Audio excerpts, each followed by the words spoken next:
What links hypermedia to Picasso? Perspective, cognitive flexibility and Cubism. Cubism, the artistic method foremost in African sculpture, was popularized by Picasso and Braque, and then coined by the French critic Louis Vauxelles in 1908. The ill-structured domain of hypermedia, Spiro, 1992, is an instrument of Cubism, and is the bridge between the uncreated and the created world. It is a platform through which reality occurs all through crisscrossed landscapes of digital schematic chunks, to represent defragments of the larger narrative. Cubism compelled us to view from multiple perspectives simultaneously.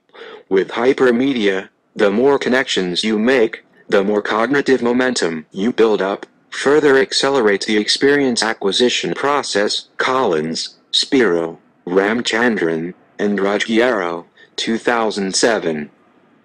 Cubism illustrates the rich, crisscrossed landscapes of schema at the heart of cognitive flexibility theory. CFT, Spiro, 1992.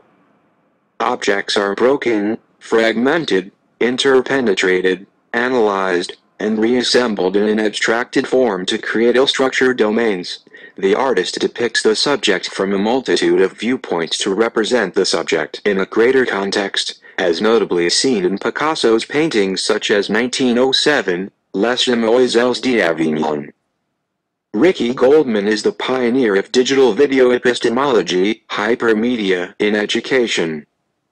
She focuses on perspective, points of viewing, layering, the constellations metaphor, juxtaposition, children's thinking attitudes as seen in online video cases, and configurational validity. Goldman-Siegel, 1998.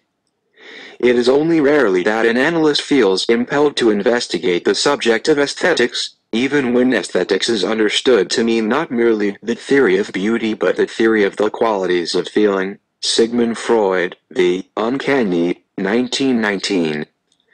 Cognitive flexibility theory is a conceptual model for designing learning environments based on cognitive learning theory and hypermedia.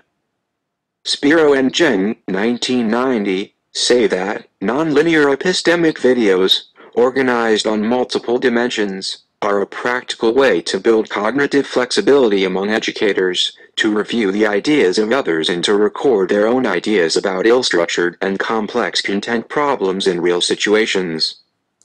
Recent applications of CFT to learning in complex domains include video cases, deep and open learning on the web, and the post-Gutenberg mind. Collins, Spiro, Ramchandran, and Ruggiero, 2007.